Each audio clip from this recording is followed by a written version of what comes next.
నమస్తే welcome to prime 9 special analysis. మొత్తానికి తమిళనాడులో ఎన్నికల ప్రచారం జోరందుకోంది. అస్త్ర శస్త్రాలు డిఎంకే ప్రయోగిస్తుంటే ధీటుగా బీజేపీ అలాగే కూటమి నేతలందరూ కూడా అస్త్ర శస్త్రాలు ఉపయోగిస్తున్నారు. అయితే టీవీకే అధ్యక్షులు విజయ్ కూడా అస్త్ర శస్త్రాలను ప్రయోగిస్తున్నారు. అయితే ఎవరికి వాళ్ళు ఎన్నికల ప్రచారంలో నిమగ్నమైన సమయంలో మరి ఉదయనిధి స్టాలిన్ కి సడన్ గా హిందువులు గుర్తుకొచ్చేశారు. ఎన్నికలు అనగానే, ఓట్లు అనగానే ఖచ్చితంగా గుర్తుకు రావాల్సిన వాళ్ళు ఎవరు అంటే హిందువులు. వాళ్ళు నోరు పారేసుకోవడానికి కూడా వాళ్ళకి గుర్తొచ్చేది ఎవరు అంటే హిందువులు. విమర్శించడానికి గుర్తొచ్చేది ఎవరు అంటే హిందువులు.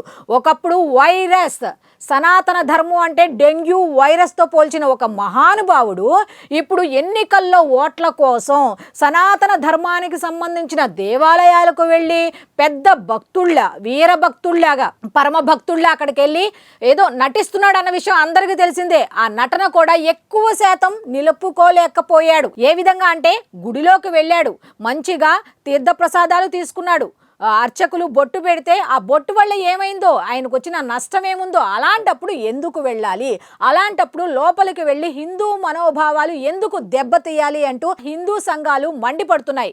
వాస్తవానికి చెప్పాలంటే ఒకప్పుడు వైరస్ అయినటువంటి సనాతన ధర్మం ఇప్పుడు ఏమైంది, అమృతమైపోయిందా అంటే మీ అవసరానికి తగ్గట్టు వాడుకుంటారా, ఆడుకుంటారా అని హిందువులందరూ కూడా ప్రశ్నిస్తున్నారు. అంటే మీ ఓట్లకు హిందువులు కావాలా, మీరు పనిచేయాలంటే మాత్రం వేరే వాళ్ళు కావాలా, మీరు విమర్శించడానికి హిందువులు కావాలా అంటూ కూడా ప్రశ్నిస్తున్నారు. అయితే ఈ పాయింట్ ని బీజేపీ క్యాష్ చేసుకుంటుందా అంటే ఎస్ అనే చెప్పొచ్చు.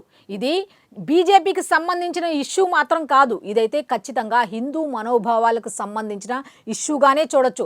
ఒకవేళ ఇప్పుడు ఈ బీజేపీకి సంబంధించి టీవీకేకి సంబంధించి మాత్రం ఇది కేవలం ఎన్నికల ప్రచారం కోసం వాడారు అని చాలామంది చూస్తారు. కానీ కాకపోతే ఈ విధంగా అసలు బొట్టు పెట్టుకోవటం ఎందుకు, పెట్టించుకోవటం ఎందుకు, నువ్వు అగౌరవపరచడం ఎందుకు అనేది మాత్రం బీజేపీ వాళ్ళ దగ్గర నుంచి అన్ని పార్టీలకు సంబంధించిన నేతలందరూ కూడా ప్రశ్నిస్తున్న మాట. నేతలతో పాటు హిందూ సంఘాలు కూడా దీన్ని ఖండిస్తున్నాయి. నీకు గౌరవం లేనప్పుడు అక్కడికి ఎందుకు వెళ్ళావు, నువ్వు ఎవరిని అవమానించడానికి వెళ్ళావు అన్నట్టుగా. అయితే ఈ మధ్య కాలంలో అతను చెప్పిన మాట ఏమిటో తెలుసా, రాజకీయాల్లో ఉండే వాళ్ళు ఎవరికి కూడా సినిమాలతో సంబంధం ఉండకూడదు, ఒకవేళ సినిమాల్లో పనిచేసే వాళ్ళు ఎవరికి కూడా రాజకీయం చేయటం తెలియదు అన్న ఉద్దేశంతో ఏ విధంగా కళ్ళు నెత్తికెక్కి మాట్లాడారు. ఎందుకంటే ఒకప్పుడు ఆయన కూడా సినిమాల్లో చేసిన ఆయనే, మర్చిపోయడమే ఒకవేళ తెలియదు, కానీ ఆయన మర్చిపోయిన విషయాన్ని చాలా మంది కూడా గుర్తు చేశారు. నెక్స్ట్ విజయ్ని ఉద్దేశించి నువ్వు వారానికి 1-2 సార్లు మాత్రమే ఇక్కడ ఉంటావు అంటే విజయ్ దానికి కూడా కౌంటర్లు ఇచ్చారు. ఇక బీజేపీ గురించి మాట్లాడుకుంటే మీరు గనక ఈసారి ఈ స్టాలిన్కి, ఈ డిఎంకే పార్టీకి గనక మీరు గెలిపించుకుంటే హిందూ మతానికి, సనాతన ధర్మానికి మాత్రం తీవ్ర నష్టం వాటిల్లుతుంది అనే ప్రచారాన్ని కూడా వాళ్ళు వాడారు.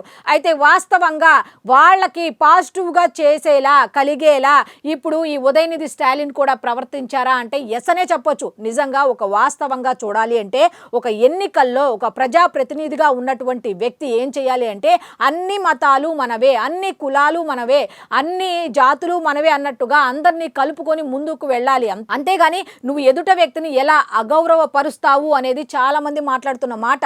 నీకు ఇష్టం లేదు, వెళ్ళటం మానే అంటే నీ ఓట్ల కోసం, ఇటువంటి రాజకీయాల కోసం హిందువులను వాడుకుంటావా అని చాలా మంది మండిపడుతున్నారు. వాస్తవంగా చెప్పాలి అంటే ఈ డిఎంకే వాళ్ళు కేవలం రాజకీయం పరంగా చూస్తే కాకుండా జనరల్గా చూసిన ఈ డిఎంకే వాళ్ళైతే హిందువులనే టార్గెట్ చేస్తారు, ప్రతిసారి కూడా హిందువులనే టార్గెట్ చేస్తారు.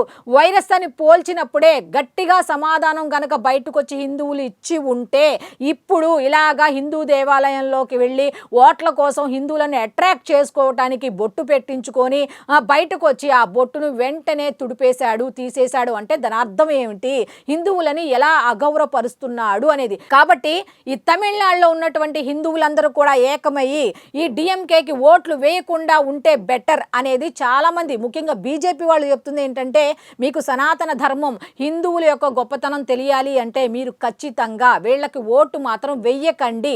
చూశారు కదా ప్రచారంలోనే ఇంత చేశారు, రేపొద్దున గెలిస్తే ఏమవుతుంది హిందువుల పరిస్థితి తమిళనాడులో అంటూ కూడా బీజేపీ అయితే మండిపడుతున్న దాఖలాలు అయితే కనిపిస్తున్నాయి.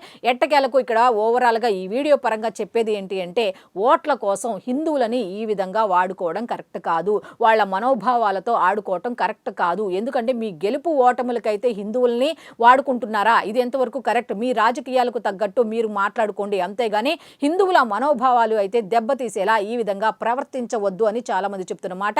సో చూశారు కదా, ఇది ఈనాటి వీడియో. అయితే ఈ వీడియోపై మీ అభిప్రాయాన్ని తప్పకుండా కామెంట్ రూపంలో అయితే తెలియజేయండి. ఫుల్గా చూడండి, అలాగే లైక్ చేయండి, సబ్స్క్రైబ్ చేసుకోండి, 10 మందికి షేర్ చేయండి.